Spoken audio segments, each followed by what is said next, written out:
Statue of યુનિટીથી માત્ર 1 kilometre દૂર કેવડિયાના ગોરા ગામે આદિવાસી ખેડૂત ઉમેદભાઈ તડવીની 19 એકરથી વધુ જમીન સરકારે વળતર વિના કબજે કરી લીધી છે। આમ આદમી પાર્ટીના નર્મદા જિલ્લા પ્રમુખ નિરંજન વસાવાએ આક્ષેપ કર્યો છે કે 15 દિવસ પહેલા પ્રાંત અધિકારી અને પોલીસે તુવેર જુવાર બાજરાના પાક પર ઇટાચી ફેરવી 3.5 એકર જમીન સમતલ કરી પ્રોજેક્ટ માટે લઈ લીધી। 70-80 વર્ષીય ઉમેદભાઈએ તણાવમાં 15 દિવસથી અન્નનો ત્યાગ કર્યો છે અને તેમની તબિયત બગડતા રાજપીપળા સિવિલ હોસ્પિટલમાં દાખલ કરાયા। તેમણે જણાવ્યું કે બાપ દાદાએ 1 રૂપિયો પણ વળતર લીધું નથી। હવે અમારા પરિવારનું ગુજરાન કેવી રીતે ચાલશે? જમીન પર રજૂઆત કરતા પોલીસે તેમને ધક્કો મારી ખેતરમાંથી કાઢી મૂક્યા। નિરંજન વસાવાએ કહ્યું કે જળ જંગલ જમીનના હક વગર આદિવાસીઓ જમીન વિહોણા બન્યા। અધિકારી, ધારાસભ્ય, સાંસદ, સીએમ કે પીએમને ગરીબોની વેદના સમજાતી નથી। તેમણે વડાપ્રધાન મોદીને 31 ઓક્ટોબરે સરદાર પટેલની 150મી જન્મ જયંતિ નિમિત્તે આ પરિવારોને મળી યોગ્ય વળતર અને ન્યાય આપવાની અપીલ કરી તો આપે ચેતવણી આપી કે ન્યાય ન મળે તો આંદોલન થશે।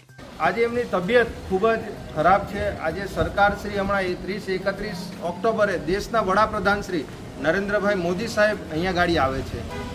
નરેન્દ્ર મોદી સાહેબ અને મુખ્યમંત્રી સાહેબ અને અહીંના લોકલ ધારાસભ્યશ્રી અને સાંસદ સભ્યશ્રીને અમારે એવું કહેવું છે કે જે લોકોની તમે જમીનો લીધી છે અને દર વર્ષે તમે મોટા મોટા કાર્યક્રમો કરો છો, લાખો કરોડો રૂપિયાના તમે પ્રોજેક્ટો લાવો છો, અહીં અલગ અલગ પ્રકારના ભવનો લાવો છો, પણ જેમણે બાપ દાદા વખતથી જે લોકો ખેડતા આવ્યા છે એમની જમીન તમે કબજે કરી લીધી છે, પચાવી લીધી છે અને એ લોકોને આજ દિન સુધી કોઈ પણ જાતનું વળતર નથી આપવામાં આવ્યું।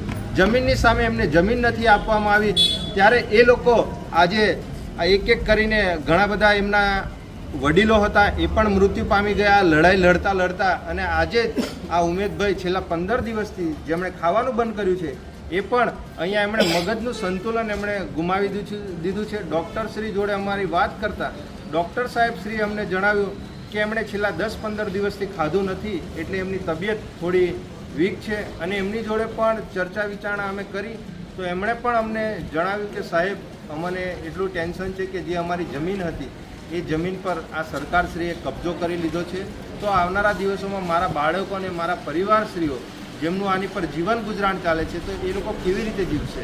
આ સરકાર જે તાનાશાહી કરે છે તો એ સરકારને પણ અમે કહેવા માંગીએ છીએ કે ખરેખર તમારે વિકાસ કરવો હોય તો વિકાસ કરો, એની જોડે અમારો કોઈ વિરોધ નથી, પણ કમસે કમ વિકાસ કરો છો તો જે લોકોએ જમીનોનો ભોગ આપ્યો છે દેશના વિકાસ માટે, ગુજરાતના વિકાસ માટે, પોતાના જિલ્લાના વિકાસ માટે, તો તેવા લોકોને યોગ્ય વળતર આપો, તેમને યોગ્ય ન્યાય આપો।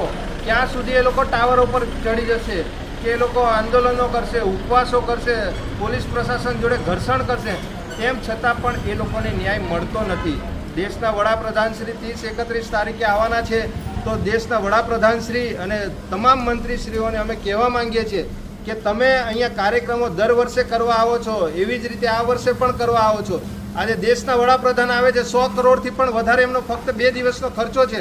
આજે પાણીના બોટલો 75 લાખ રૂપિયાના કરી દીધું। અમને ખેતરમાં અનેક માણસને આપણે માલિકને પૂછવું જોઈએ। ફાલતુ માણસોએ જોયું ને તમારા ખેતરમાં મશીના ફરે કે તા અમે જોવા ગયા ને તા બધું અડધું ફરતું કામ કરી નાખ્યું ને મને ધક્કા મારી મારી બહાર કાઢી નાખ્યા। તઈ નથી તમારું કામ માસી દીકરો બાળે બાજરી ઓળેલી આટલી હોતી, અમારું ના થતું તો કંઈ નહીં, પણ અમારા ભેંસોનું ગાય ભેંસનું થતું ને અમને પાંડાળા આગળથી કહેતા તે આ તમારા ખેતરમાં આવું આયોજન અમે કરવા કરીએ એવું અમને બોલતા હતા। ભેંસનું ને ગાયનું ના થતું, કીધું નહીં અમને, અચાનક અમને મશીના ફર્યા તો આજુબાજુ માણસો જોઈને કહે કે અમને તમારા ખેતરમાં આવું કરે તેવું કરે, તો જોવા જતા બધું બે ભાડા ઘાસ કાપી દીધેલો તે મને ઉપાડી લઈ આવેલા, અહીંથી મને લગીન ઢળી લીધેલા। હા, લેડીસો આવેલો, હા તારું દાંતેરું માંગી લીધેલું, પૈસા જમીન રૂપિયો નહીં લીધો। માણસ બાલ બચ્ચા ખાહે હું કેટલા વર્ષથી ખેતી કરતા હતા? અમે 2 બેરાણી જેઠાણી છે, કઈ અલગ નથી, એમનો એક ભાગ ને એક ભાગ અમારો। કેટલા એકર જમીન? 19 એકર।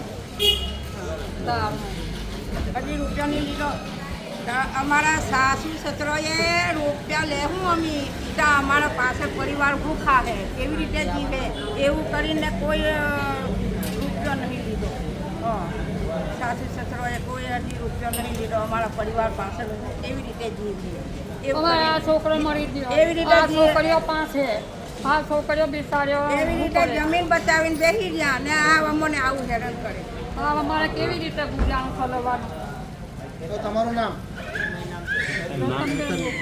તો પછી લઈ લે છોકરા નહીં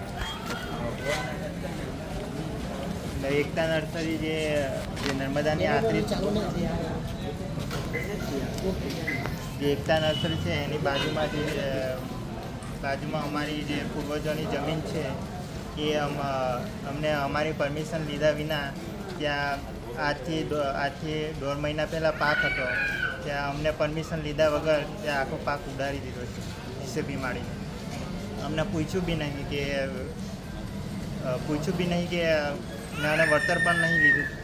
અને વળતર પણ નહીં લીધું જમીનનું તો એ અમને પરમિશન લીધા વિના આખું પાક ઉડાડી લીધું. એ પાક અંદર હતું તો આશરે કેટલા હજારનું કેટલા લાખનું હશે? પાક એમ તો કહી નહીં શકાય પણ અમે અમારા પૂર્વજો કરતા આવ્યા છે. અમારી જમીન છે જે અમારું જે વર્ષનું પોતાનું અનાજ પાકે ત્યાં કરતા આવ્યા છે પહેલેથી તો એ ઉડાડી નાખ્યું પૂછ્યા વગર અને વળતર પણ નહીં લીધું અત્યારે.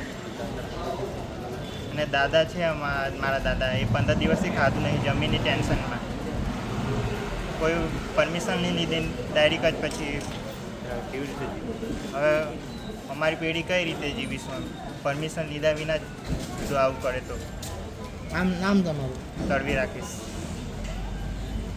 માગી લીધું હવે તો મારે તો જીવીને કંઈ કામ નથી છોકરો કેવી રીતે જીવશે તમે કેવી રીતે જીવશે અમને કંઈ ખબર નથી પડતી કે અમે શું કરીશું આ કરે અમે કેવી રીતે જીવીશું અમને કંઈ ખબર નહીં પડતી સાહેબ અમે સાહેબ અમારું 50 થી 60 જણનું પરિવાર છે અમારું પરિવાર છે બધું સાહેબ અમારું ઘરના જ છે બધા અમે સાહેબ અમે એવું કહીએ કે ગમે તેને કરતાં સાહેબ અમને કહું કે દવા મૂકીને કહીને મારી નાખો અને તમે વિકાસ કરો અમને સાહેબ અમે હોય ના અને સાહેબ અમને મારી નાખો સાહેબ ગમે તે રીતે